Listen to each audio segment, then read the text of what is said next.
Hello po, Sir Kira. Ako po pala si Rose, tubong Davao City. Isa po ako sa mga tumatangkilik sa channel nyo. Lagi po akong nakikinig sa mga kwento ninyo tuwing nagliligpit po ako ng damit sa kwarto. Although tuwing umaga or hapon lang ako nakikinig dahil matatakotin po talaga ako. Anyway, itong ibabahagi ko pong kwento ay nangyari noong summer ng 2012. Elementary pa lang ako noon. Bale mga 12 years old pa lang siguro ako at katatapos lang ng grade 5. Nag-aaral din po ako noon sa isang maliit na Baptist school sa church namin. Hindi ko na lang po babanggitin ang pangalan ng school for privacy na rin po. At yung eskwelahan na yon ay dati raw pong libingan ng mga patay. Tapos ginawang terminal ng bus hanggang sa naging eskwelahan na nga. Noong summer po na yon, imbis na magpahinga at maglaro na lang sa bahay, napagdesisyonan ko na sumali sa practice ng isang performance na inihahanda ng school namin para po sa church anniversary. Kasama ko nga rin po pala dito yung iba kong mga kaklase. Kahit po baptized ako sa Catholic, mas active po ako sa church ng school noong kabataan ko. Every 5 PM po ng Monday to Saturday natatapos ang practice namin. At isang Sabado po, pagkatapos po ng practice namin, hindi na ako nagtagal sa school. Dahil sa pagkakatanda ko po, makulimlim na nung mga panahon na yon. At wala akong dalang payong, kaya umuwi na lang agad ako. Ang kaso, noong nasa bahay na po ko, tsaka ako naalala na naiwan ko pala yung Bible ko sa school. Importante po kasi yon at bala ko pa namang magsimba kinabukasan ng linggo. Kaya naman nagpaalam ulit ako sa lola ko na babalik ako sa school. Nung una ayaw niya pa akong payagan kasi nga paulan na. At ika niya paggabi na rin. Pero matigas po talaga ang ulo ko. Kaya hindi ako nakinig at tumuloy pa rin ako sa pag-alis. Siguro mga 5:30 na nung makabalik ulit ako sa eskwelahan. Yung structure po ng school namin ay ganito. Bale po, may 2 classroom na pinagigitnaan ang church. Yung isang side po ay classroom ng mga ABCs or kindergarten. At yung sa kabilang side naman ay classroom ng mga grade schools. Tapos may library na nasa dulo ng classroom. Nakatabi lang ng malaking imburnal. Then kalsada na po yung sa harap. Pagkarating ko po sa school, iniisip ko na noon kung sa library ba o sa classroom ko ito naiwan. Wala kasi akong susi ng library. Kaya naman pumunta pa ako sa mga bahay-bahay sa likod ng church. Kasi doon po nakatira yung teacher namin na may hawak ng susi. Pagkakuha ko, dire-diretso na po ako sa paghahanap. By the way, mag-isa na lang po ako nito sa school. At yung ibang tao ay nasa loob ng church. Pagkabukas ko ng pinto ng library, wala po akong nakitang Bible doon. Hindi na ako naglibot kasi medyo iba po yung pakiramdam sa library namin. At naisip ko rin na baka nga sa classroom ko lang ito naiwan. Yung classroom na katabi lang din ng library namin. Nakalak din po yung classroom na yon at sarado yung mga kurtina ng bintana. Hindi na po ako naghanap ng susi kasi sa pagkakatanda ko, hindi po hawak ng teacher namin yung susi noon. Pero may teknik po kasi kami doon. Yung pinto ng classroom namin na yon, nabubuksan po yun kapag nag-swipe ka ng card para ma-unlock po yung doorknob. Buti na nga lang at suot ko yung ID ko noon, kaya yun yung ginamit kong pang-swipe. Mabilis ko naman pong nabuksan yung pinto at agad ko ring binuksan yung ilaw.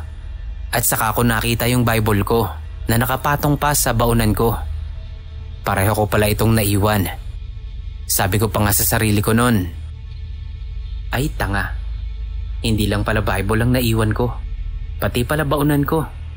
Last week pa ata tong nandito. Sabay napapailing pa ako. Agad ko naman pong kinuha yung mga gamit ko. Pinatay ko rin agad yung ilaw. At noong ilalak ko na yung pinto, hindi ko na po ito tinignan o sinilip pa sa likod. Yung klase po kasi ng doorknob ng classroom namin, para malak parang the switch po siya at hindi yung pinipindot. At saka madali lang din naman siyang mailak.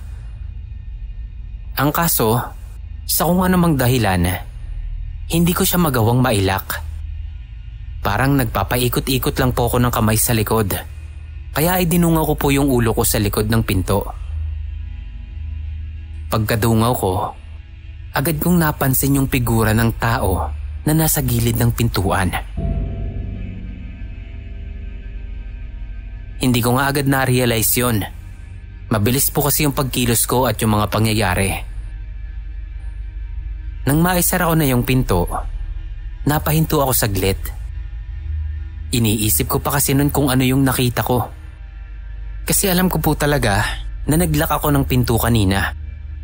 Nakapatay na rin po ang mga ilaw. Kaya imposibleng may tao pa sa loob. Kasi lahat ng naiwan galing sa practice ay nasa loob na ng church. Pero naisip ko, bakit may batang babae na nakatayo sa gilid ng pintuan? At nakaharap pa ito sa bintana pagdungaw ko kanina. Bale, nakatayo siya ng patagilid sa point of view ko at hindi kita yung mukha niya. Tandang-tanda ko pa yung suot niya, pati na yung buhok niya. Kahit pa saglit ko lang siyang nakita. Itim na lagpas hanggang balikat yung buhok niya. At yung damit naman nito ay puting dress na lagpas tuhod. At ang manggas ay mahaba rin na may ruffles sa dulo. Napatunga nga po talaga ako nun, Sir Kira. Kasi naglo-loading po yung utak ko nung mga oras na yon.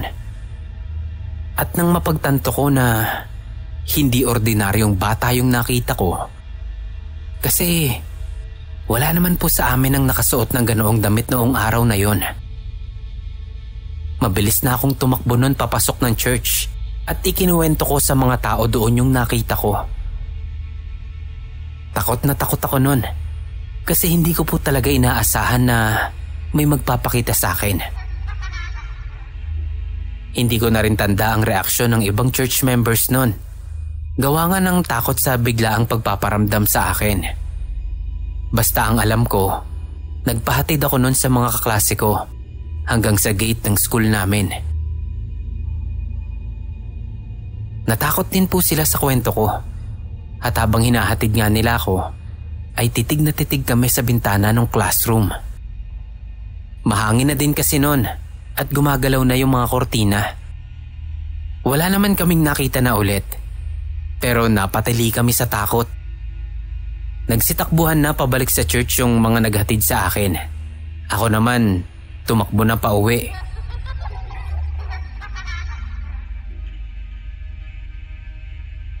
"24 years old na po ako ngayon, Sir Kira.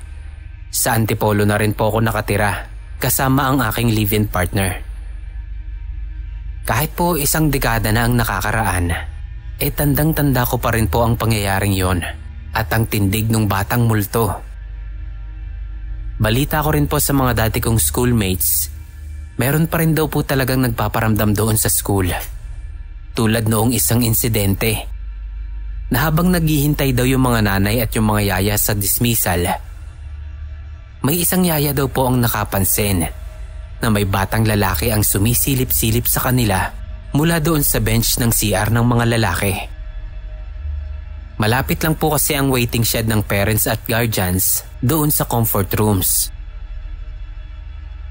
Tinatawag pa nga raw ito nung yaya. Pinapalabas para pabalikin sa classroom. Pero aalis lang daw yung bata sa pagkakasilip at parang mas papasok pa sa CR. Kaya naman pinuntahan daw ito nung yaya. Pero laking gulat daw niya kasi pagpasok niya ng CR at pagbukas niya ng cubicle, nakita niyang wala naman daw pong bata sa loob.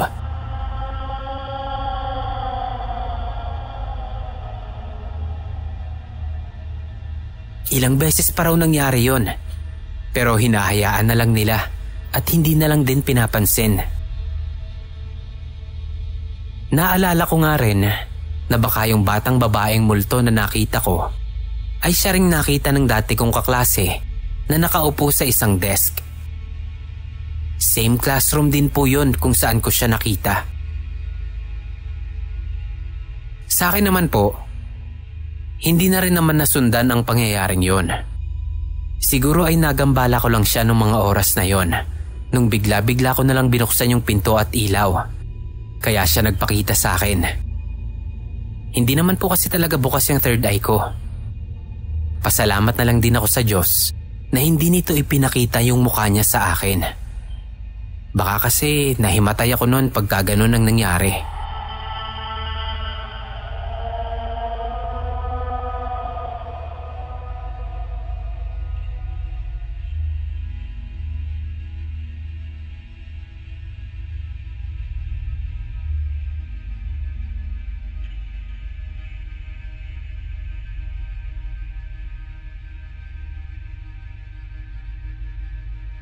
Hi Sir Kira at sa lahat ng nakikinig sa Nginig Stories.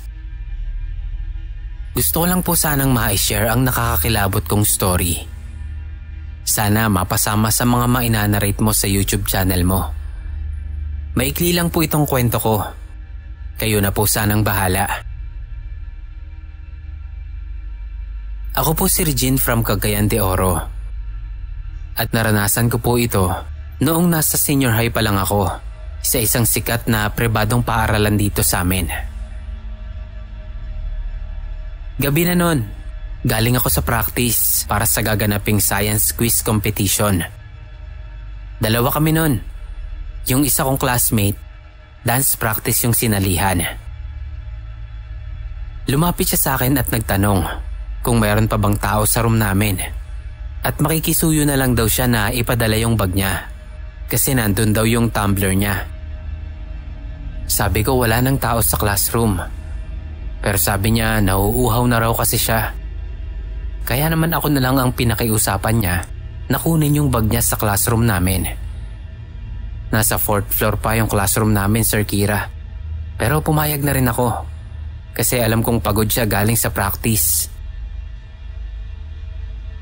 Nakarating din naman agad ako sa 4th floor.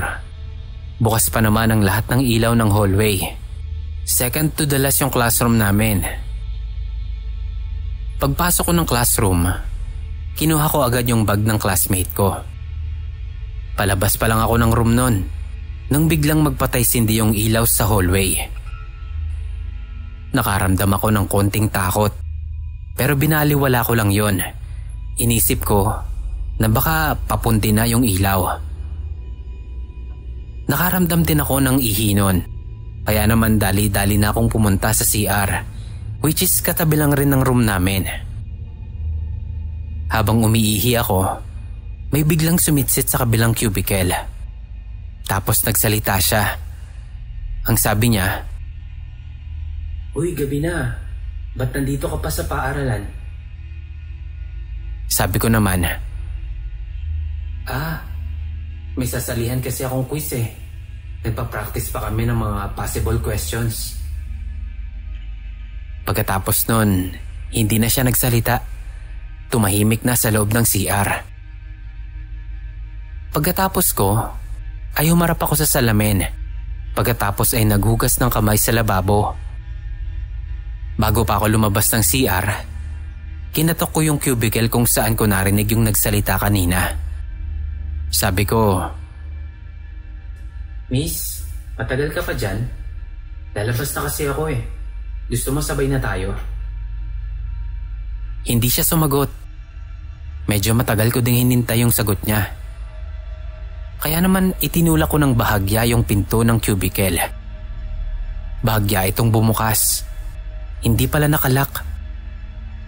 Siyempre nagtaka ko nun. Marahan kong itinulak yung pinto ng cubicle. At laking gulat ko dahil wala palang tao sa loob ng cubicle na yon. Bigla na rin nagpatay-sindi yung ilaw ng CR. Kaya naman mabilis na akong nagtatakbo palabas.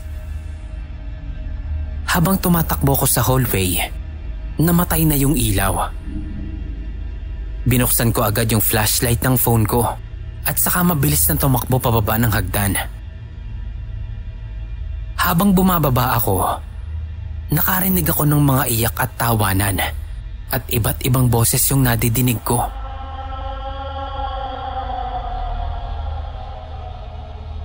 Nagpanik ako nun. Kinakapos na ako ng hininga sa kaba at pagmamadali.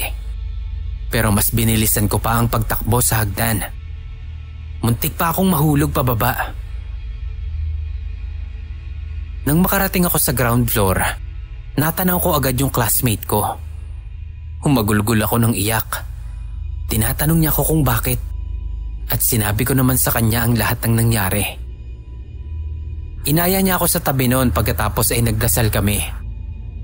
Agad na rin akong umuwi pagkatapos noon. Kinabukasan, hindi ako nakapasok. Sobrang taas ng lagnat ko. Sinabi ko kay mama na padasalan niya ako. At pagkatapos naman noon, ay umokay na rin yung pakiramdam ko. Yun lang naman po, Sir Kira. Maraming salamat.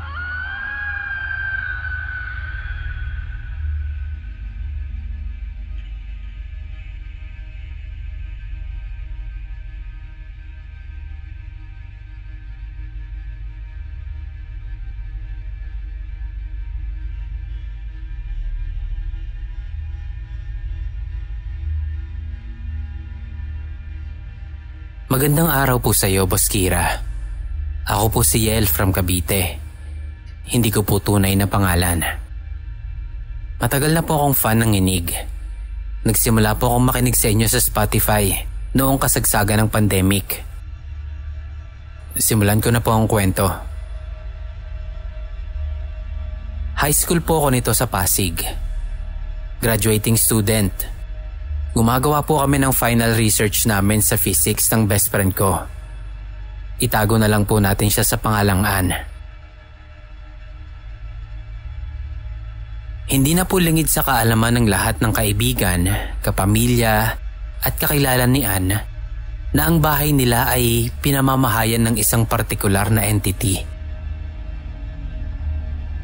Hapon po yun nang magsimula kaming gumawa ng research. At inabot na po kami ng gabi. Napagdesisyonan po namin na doon na lang ako matulog sa kanila. Hindi rin naman po ako natatakot noon dahil madalas na rin akong nasa bahay nila nung high school. Around 11 PM na po noon nang magsimula ng manakit ang mata ko kakatutok sa laptop. Bale ang pwesto po kasi namin ay nasa kama si Ann at ako naman po nasa sahig. Ito pong kaibigan kong si Ann sobrang mahilig sa color pink. Simula sa kulay ng pader, kama, kurtina, kabinet, kumot, damit at kung ano-ano pa po, lahat kulay pink. So dahil nga po masakit na yung batok at mata ko sa kakalaptop, tumingala po ako para ipahinga yung mga mata ko. Nang biglang may dumaan po sa mukha ko na kulay itim na lace na tela. Damang-dama ko po talaga yun na humagod pa sa mukha ko. Sa sobrang gulat ko, tumingin agad ako sa likod ko at nanlamig ako nang makita ko na kulay pink yung kurtina ng kwarto. At naka-aircon po kami, kaya po imposible ding hanginin yung kurtina. Buong gabi ko pong tiniis na huwag ikwento yun kay Ann. Hinintay ko po muna na makapasok kami sa school kinabukasan. At doon na nga din niya po na ikwento na ilang beses na rin daw silang nagpa-renovate at nagpa-bless ng bahay. Pero hindi pa rin daw umaalis yung entity na yon. Hindi naman daw sila sinasaktan, kaya hinahayaan lang daw po nila. Sa ngayon po, Sir Kira, fully renovated na po yung bahay nila at ibang-iba na po yung structure ng bahay. May nabasa po ko dati na hindi daw po kasi aalis yung isang kaluluwa sa isang lugar kahit pa ipagawa ng ipagawa kung ang structure at pasikot-sikot ng bahay pareho pa din.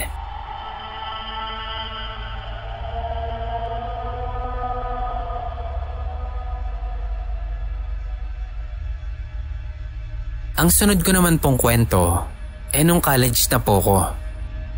Doon po ito sa Pink na school sa Mendiola. Kasali po ako sa isang dance crew sa university.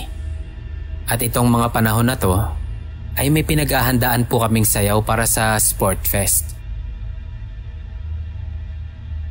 Doon po sa school, may rule po na hanggang 8 PM lang po ang mga estudyante sa loob ng university. Lalo na't ito po yung panahon na talamak ang mga kidnapping sa Manila U-Belt area. Nagkataon po noon na medyo sumusobra na kami sa oras. 8 PM po ang nasa letter ng excuse namin, pero 9 PM ay nagpa-practice pa po kami.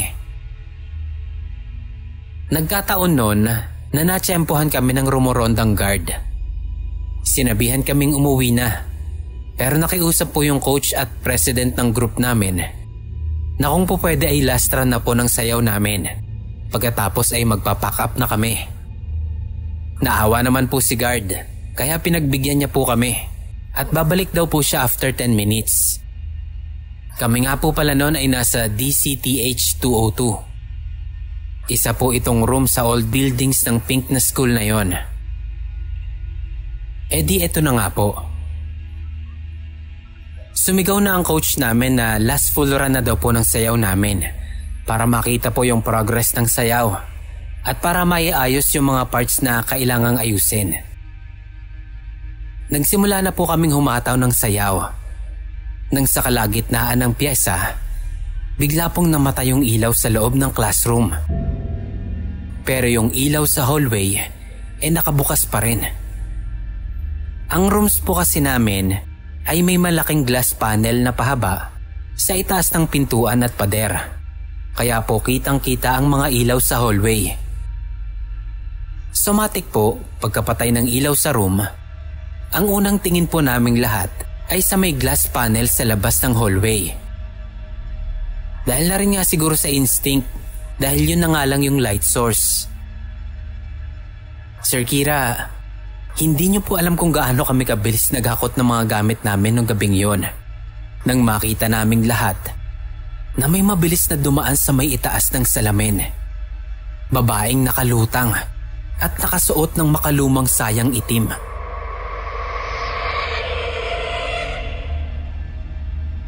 Pagkatapos po niyang makadaan, ay bumukas na po yung ilaw ng classroom. Kaya naman po kumaripas na po kaming lahat noon sa paghahakot ng gamit namin. Naiwan na nga po namin na nakatabi sa gilid yung mga upuan dahil nga po takot na takot kami. Simula po noon, never na po kaming nagpagabi sa Pink na school na yon. Kung kailangan man pong mag-extend ng practice, nagre-renta na lang po kami sa malapit na dance studio. Kilala po si Pink School na hanggang ngayon ay nandoon pa rin daw po ang kaluluwa ng mga founder ng university. Halos lahat po kasi sila ay nakalibing sa chapel ng school.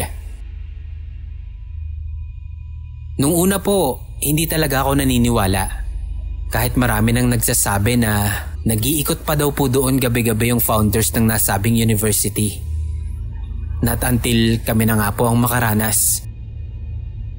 Hindi ko po alam, pero baka isa yon sa way nila para gabayan ang mga estudyante ng kasalukuyang panahon.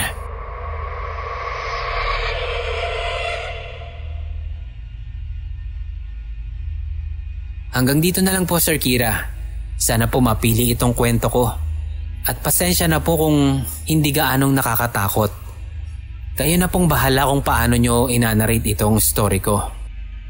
Maraming salamat po sa podcast nyo. At never pong naging boring ang pagtatrabaho ko. More power and blessings po sa channel nyo.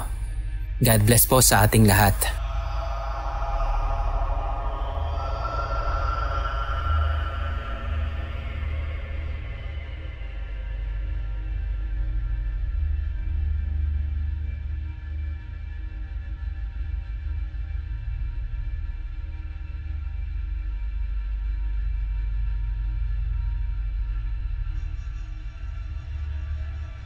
Hello and good day po sa inyo.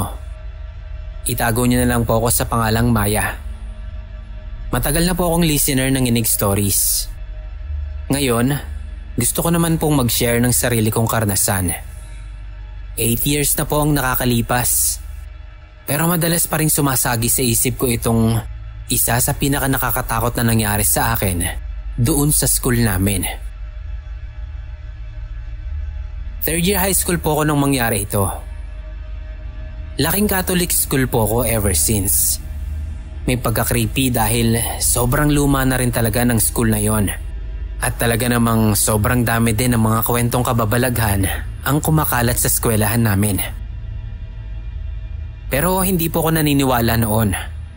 Hanggang sa ako na mismo ang nakaranas nito. Masasabi kong sobrang higpit talaga ng eskwelahan namin.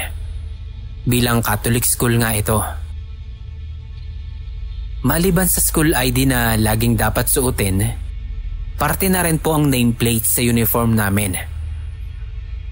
Yung mga nameplates po na yon ay dinidistribute tuwing start ng klase. At iniiwan din naman namin yung tuwing uwian. Inilalagay namin ito sa class box sa classroom namin. Isang araw, pumasok kami na galit yung advisor namin. Nawawala daw yung mga nameplates namin pati na yung pinaglalagyan nito. Sabi niya, hindi raw kami magsisimula ng klase hanggat hindi namin yun nilalabas. Pakaramdam ng advisor namin nun, gusto lang namin siyang asarin. At isa sa amin ang nagtago ng nameplates. Sir Kira, ganoon kahigpit na kapag incomplete uniform ka, walang klaseng magaganap. Nagsisimula na kaming mamroblema at magsisihan dahil sayang ang pasok namin kung hindi kami magkaklase. Isa sa mga kaibigan ko, na tawagin na lang nating si Den, ang masasabi kong mentally advanced at sobrang curious sa mga bagay na hindi natin nakikita. Sa sobrang talino niya, nag-aaral siya pati witchcraft, pagkonekta at pakikipag-usap sa mga patay.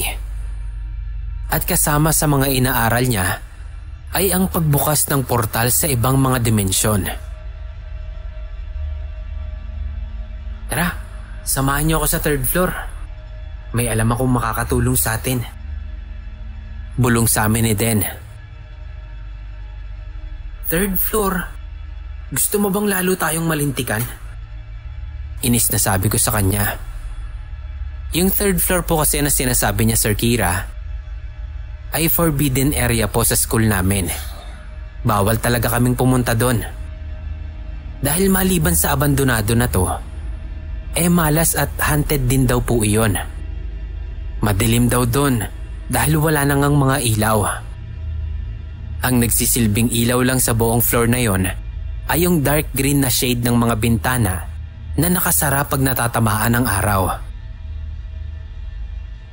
Nararamdaman ko na rin noon na hindi maganda yung isinasuggest ni Den. Kaya talagang nag-aalanganin kami noon. Kayong bahala. Basta ako, gusto ko lang naman tumulong. Kung ayaw nyo, edi hanggang mamaya na lang tayong nakatanga. Sabi ni Den sa amin. Sige na nga, try na lang natin kung ano man yan. Malay nyo, may nang titrip lang din talaga sa atin. Edi hanapin natin sa 3rd floor yung nameplates. Sabi ni Chris, isa sa mga kaklase namin. So wala na kaming nagawa nun. Sumunod na lang kami sa kanila dahil medyo marami na rin kaming mga magkakaibigan na pupunta sa 3rd floor. Nung nandun na kami, ay flashlight lang ng phone ni Chris yung nagsisilbing ilaw namin. Naipuslit niya lang yung cellphone niya na yon. Nagdrawing si Den sa sahig gamit ang chalk. Sobrang weird ng iba't ibang mga symbols na inilagay niya. At merong pang mga kakaibang Latin na nakapalibot doon. Inutusan niya kami na tumayo at bumuo ng bilog habang magkakahawak ng kamay.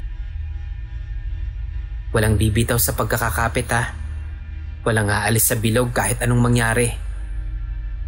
Magbubukas ako ng portal. Tatanungin ko sila dahil alam nila ang lahat. sabi sa amin ni Den. Patawa-tawa pa kami nun, Sir Kira. Pero sa totoo lang, iba na ang nararamdaman ko sa nangyayari. Nasa loob ng bilog na pinapalibutan namin ang mga drawing ni Den. Pati na rin siya ay nasa loob ng bilog namin at naka-Indian seat. Pumikit siya at hinimas-himas niya ang mga nakasulat sa sahig habang bumubulong ng mga bagay na hindi namin maintindihan. Biglang lumamig sa buong paligid namin. Weird lang kasi wala naman halos pumapasok na hangin sa third floor. Nakasarado lahat ng bintana at wala kaming makitang way para magkaroon ng ventilation sa area kung nasaan nga kami. Maya-maya pa ay tumirik ang mga mata ni Den. Kasabay nun ay ang pagkurap-kurap ng flashlight ng phone ni Chris. Para ba siyang flash ng camera na sunod-sunod? Maya-maya pa ay may narinig kaming tawa sa likod namin. Kaya naman nagulat kaming lahat at napabitaw sa pagkakahawak, saka nagkatinginan. "Diyan lang kayo," sabi ni Den sa amin. Bigla siyang bumalik sa normal at umalis. Pagbalik niya, bit-bit niya na yung mga nameplates namin. "Oh, saan mo nahanap yan?" Gulat na sabi ni Jazz. "Sa ilalim ng lumang teacher's table sa classroom sa dulo. Sinunod ko lang kung saan ako itinuro ng mga kausap ko," sabi ni Den. "Alam mo, panay kakalukuhan. Ikaw lang talaga nag-setup nito, no? Apakasinungaling mo. Sinayang mo lang oras namin eh. Imbis na kung kanina mo pa sana inilabas yan, edi sana nagkaklase na tayo. Mapairal mo lang talaga yung kawirduhan mo, no? Tara na nga." Galit na sabi naman ni Alan, sabay hablot kay Den ng mga nameplates. Laman ng mga usapan namin si Den habang lunchtime. Pakiramdam nila ginagago niya lang kami. Nakesyo siya lang daw talaga ang nagtago nung box na yon at gusto lang kaming takutin. Naunang umakyat pabalik ng classroom ang iba naming mga kaibigan. Sinamahan ko lang si Chris kahit sinabihan niya kaming mauna na kami. Pansin ko kasi na ang tahimik niya at para siyang may tinitignan sa ilalim. "Uy, ayos ka lang ba? Ano yung tinitignan mo?" Tanong ko sa kanya, sabay tingin din sa tinitignan niya. At nang makita ko yun, Sir Kira, ay napalunok na lang ako at nagkatinginan kami. Nakita ko sa gallery ni Chris na parang na-flood ng kung ano-anong litrato yung gallery niya. May black, may blurred, at mga weirdong litrato. Nang tignan namin yung details ng mga picture, sakto sa oras na nasa third floor kami. Agad namin naisip na yun pala yung mga flash ng ilaw kanina. Nagbukas yung camera niya at kung ano-anong pictures ang nakuha. Hindi kami makapaniwala na may nahagip na kakaibang muka yung camera ni Chris. Sa ilalim ko ito at tila akmang hahawakan ang paa ko. Sa sobrang takot namin ay dinilit na lang namin yung mga pictures na yon. Napag-usapan namin na wag nang ikwento sa iba at nagdasal din kami pagkatapos. Habang naglalakad kami ni Chris sa koridor papunta sa classroom namin, nararamdaman ko na parang ang bigat-bigat ng katawan ko. Ang bigat ng balikat ko, parang nanlalaki yung ulo ko. Yun bang parang gusto ko nalang bumagsak sa sobrang bigat? Para akong nasusuka. Pagpasok namin, para akong artista. Pinagkaguluhan ako ng mga kaibigan ko. Tinatanong nila kung okay lang daw ba ako. Nagtataka naman ako sa kanila, kaya tinanong ko kung bakit. Medyo nagulat lang ako sa tanong nila. Kasi paanong napansin agad nila yung nararamdaman ko? Sabi nila, habang naglalakad daw kami sa koridor, nakita nila yung mata ko na parang itim na itim. Para daw akong patay na naglalakad, tapos sobrang putla ko daw.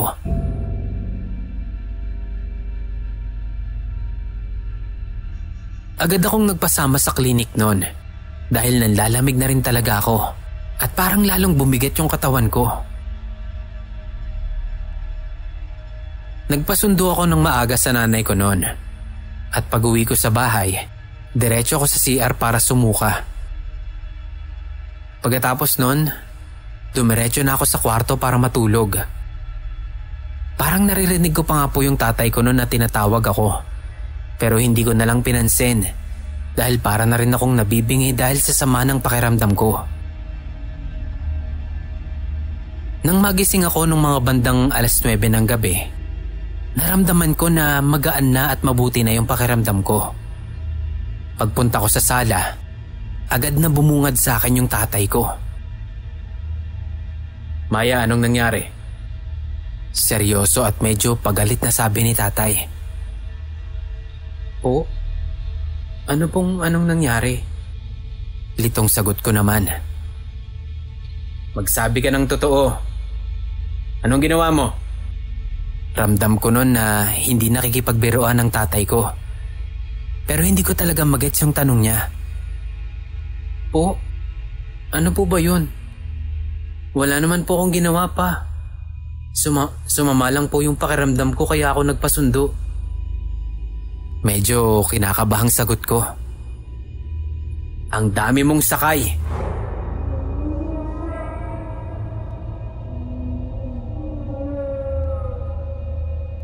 Seryosong sagot ni tatay. Medyo nagets ko na yun noon, Sir Kira. Kaya naman ikinuwento ko sa tatay ko lahat ng nangyari. Nagulat ako dahil hindi ko naman sila kinausap pag-uwi. Wala akong pinagkwentuhan na kahit na sino dahil hindi nga ako makakibo dahil sa bigat ng pakiramdam ko.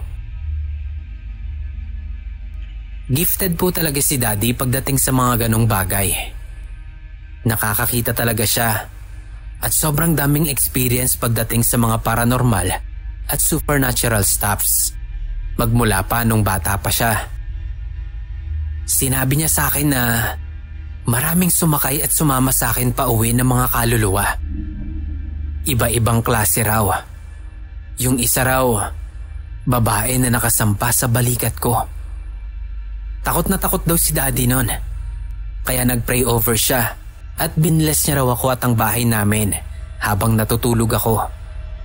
Yun pala ang dahilan kung bakit ganun na lang kabigat ang pakiramdam ko.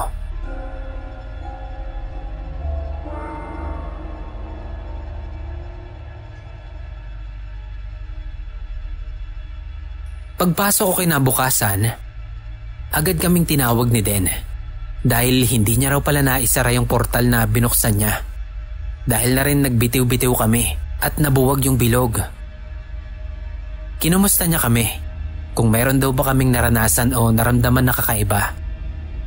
Dahil yung mga elemento na napakawalan niya ay maaari daw palang sumama at sumanib sa amin. Pero hindi ko na sinabi sa kanila yung experience ko. Agad kaming pumunta ng 3rd floor para isagawa ng maayos ang pagpapaalam at pagsasara ng portal na sinasabi ni Den. May mga pagkakataon na iniisip ko kung anong posibleng nangyari sa akin kung hindi nalaman ng tatay ko yung nangyari. Kung hindi niya nakita yung mga nakasakay sa akin. Dito na po nagtatapos ang experience ko, Boss Kira. Salamat po sa pagbabasa kahit na mahaba yung kwento ko. Marami pa po akong gustong i-share sa inyo pero ito na po muna sa ngayon.